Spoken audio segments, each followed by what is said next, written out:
16 Taboos in Japan. Have you ever wondered why Japan is often considered a country of paradoxes? It's a question that piques curiosity and invites exploration. Japan, a fascinating blend of old and new, traditional and modern, is a place where the ancient and the futuristic coexist in harmony. But amidst this harmony, there exist certain unspoken rules, cultural nuances, and social norms that are unique to this land. These are the taboos, the cultural no-nos, the things you just don't do, and they play a vital role in understanding the Japanese way of life. Taboos, in essence, are prohibitions imposed by social custom or religious practice. They act as guiding principles, helping to shape societal norms and behaviors. In Japan, these taboos are not just arbitrary rules. They are the threads that weave together the intricate social fabric of the country. They reflect the country's rich history, its deep-rooted traditions, and its respect for harmony and order.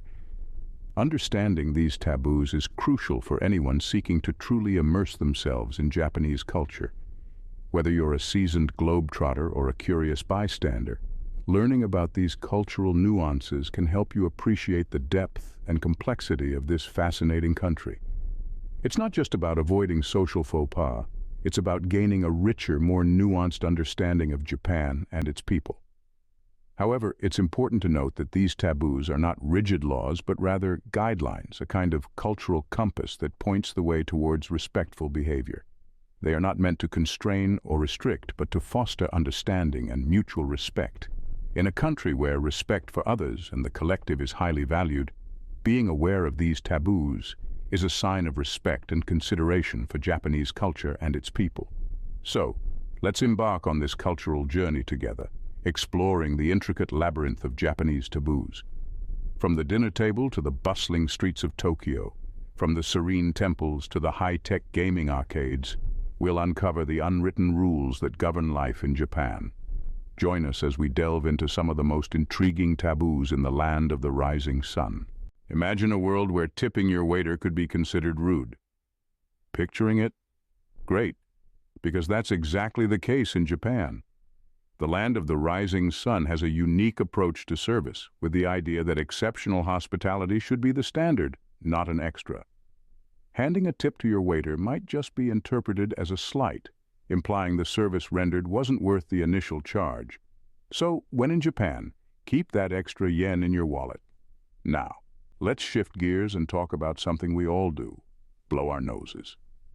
Back home, it might be perfectly fine to whip out a tissue and blow your nose in public. But in Japan, it's a different story. It's seen as a disruption of the peace and harmony that is highly valued in Japanese society. So if you need to clear your nasal passages, it's best to excuse yourself and find a private spot. You see, these taboos aren't about right or wrong, but about understanding and respecting the cultural nuances that make each corner of the world unique. So the next time you find yourself in Japan, remember to appreciate the excellent service without leaving a tip, and to step aside when you need to blow your nose. It might feel strange at first, but it's all part of the adventure of exploring new cultures. So remember, keep that tip in your pocket and that tissue hidden away.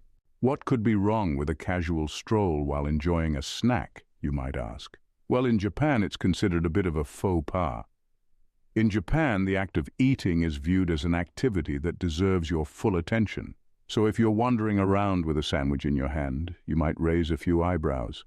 The Japanese believe in savoring their food and cherishing every bite, so walking and eating might be seen as being disrespectful to the food. It's not a hard and fast rule, but it's something to be mindful of when you're exploring the bustling streets of Tokyo or Osaka. Now let's talk about shoes. In most Western cultures, wearing shoes indoors is perfectly normal. But in Japan, it's a big no-no.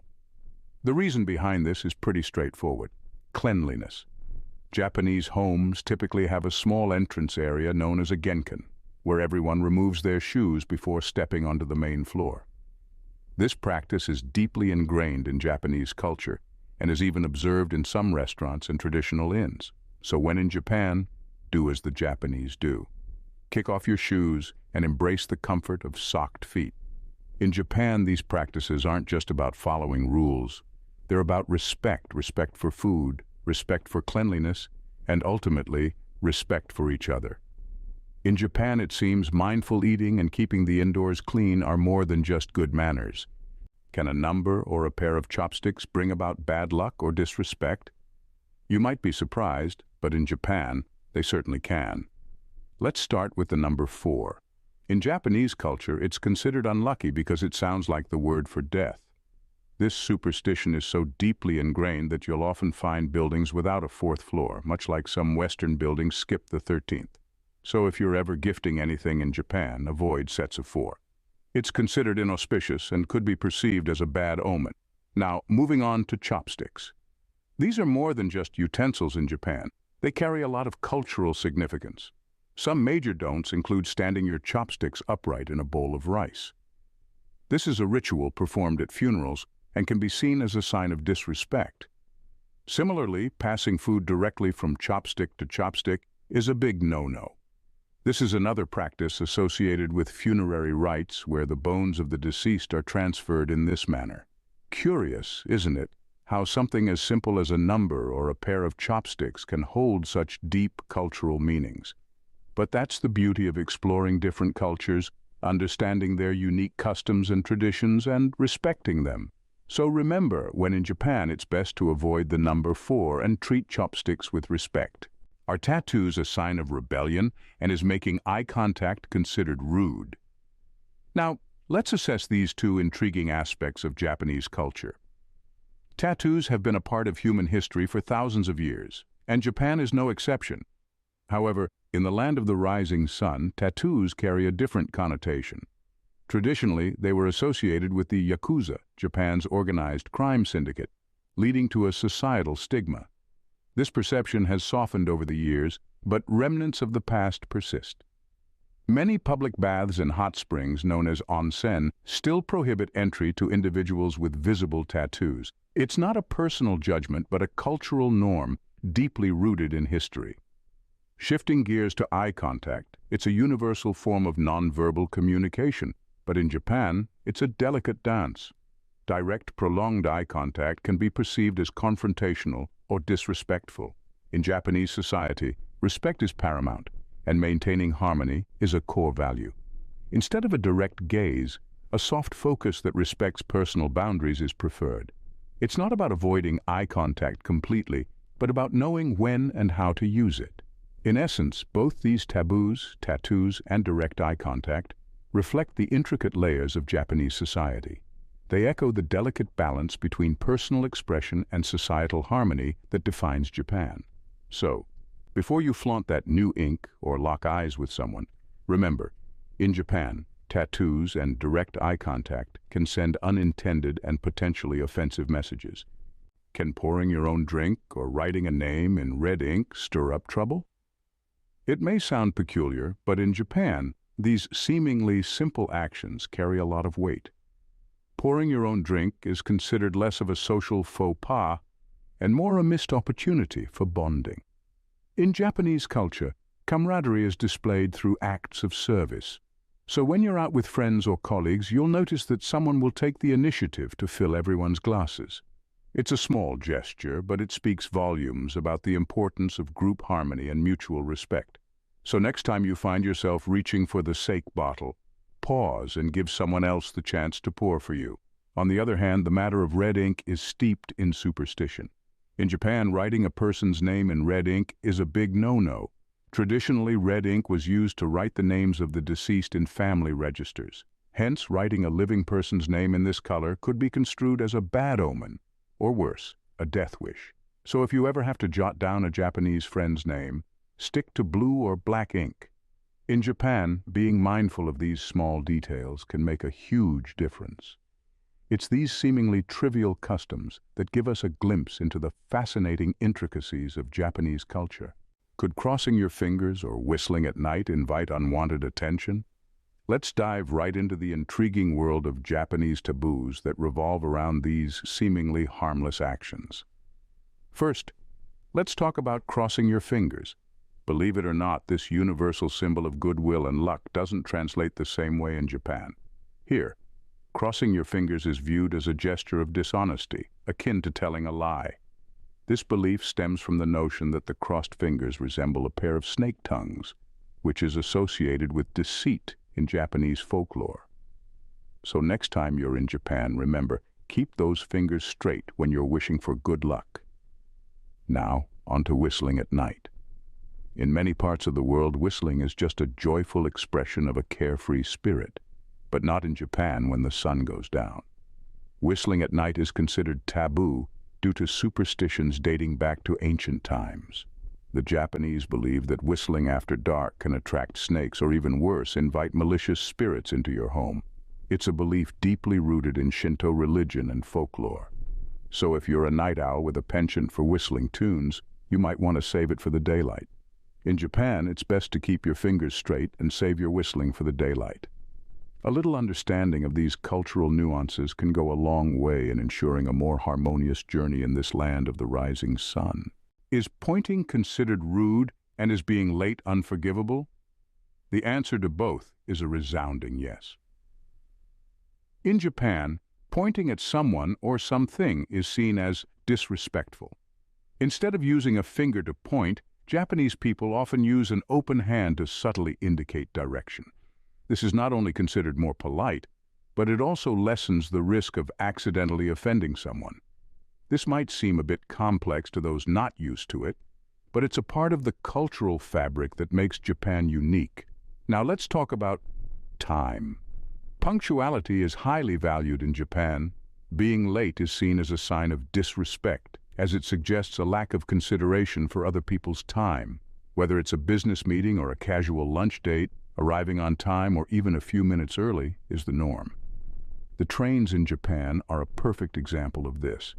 They are famously precise, often arriving and departing to the exact second. It's also worth noting that this punctuality extends to all aspects of life. Even social events and parties usually start and end at the specified time. So if you're invited to a get-together that's slated to end at 9, don't be surprised if things start wrapping up right on the dot. It's these nuances, these subtleties, that make the Japanese culture so intriguing and rich. They serve as a reminder that every action we take, no matter how small, can have an impact on those around us. In Japan, it's all about respect for others and valuing their time. Can a public display of affection or a phone call on the train cause a stir? In the land of the rising sun, it certainly can. Japan's cultural norms and values favor privacy and tranquility, especially in public spaces. Let's talk about public displays of affection, often referred to as PDA. In many Western cultures, holding hands, hugging, or a quick peck on the cheek are commonplace. But in Japan, these actions are considered intimate and are typically reserved for private spaces. It's not that the Japanese are cold or unaffectionate. Rather, they respect the shared space and prefer not to make others uncomfortable with their personal affairs. So if you find yourself strolling through the beautiful cherry blossom parks with your partner, remember to keep the PDA to a minimum. Now let's move on to the train rides. Japanese trains are marvels of punctuality and efficiency, and they're also zones of silence. Talking on the phone while on the train isn't just frowned upon, it's a serious no-no. It's seen as a disruption to the quiet atmosphere that's maintained for the comfort of all passengers. Even lively conversations with your travel companions should be kept at a low volume. So if your phone rings while you're on a Shinkansen bullet train speeding through the countryside, it's best to let it go to voicemail. In Japan, it's always best to keep your emotions and conversations private. Understanding these taboos can provide a unique insight into the Japanese culture. As we journeyed through the heart of Japan's cultural norms, we discovered that there's more to this land of the rising sun than meets the eye. Let's take a moment to look back at the taboos we've uncovered. We learned that tipping and blowing your nose in public could raise eyebrows, as these actions are considered impolite. Remember, the Japanese value discretion and modesty. We also delved into the importance of shoes indoors and the prohibition of walking and eating. These practices are deeply rooted in the Japanese ethos of cleanliness and respect for others' space. Who knew that the number 4 and chopstick etiquette held such significance? The superstition surrounding the number 4 is due to its pronunciation she, which is similar to death, while the chopstick etiquette serves as a reminder of funeral rituals. We also talked about tattoos and direct eye contact, both of which can come across as aggressive or disrespectful. In Japan, nonverbal communication is just as important as the words spoken. Pouring your own drink and using red ink can also be seen as faux pas. The former is seen as selfish, while the latter is associated with death and can be unsettling. Crossing your fingers and whistling at night were also on our list. These seemingly harmless actions have eerie connotations, with the former being linked to lies, and the latter thought to summon snakes or spirits. Lastly, we highlighted the taboos of pointing, being late, public displays of affection, and talking on the train. These taboos emphasize respect for others' personal space and the importance of punctuality in Japan. Each of these taboos gives us a deeper understanding of the values and beliefs that shape Japanese society. They remind us of the importance of respecting other cultures and their unique customs. Remember, when in Japan, do as the Japanese do. Thank you for joining us on this journey into the heart of Japanese culture.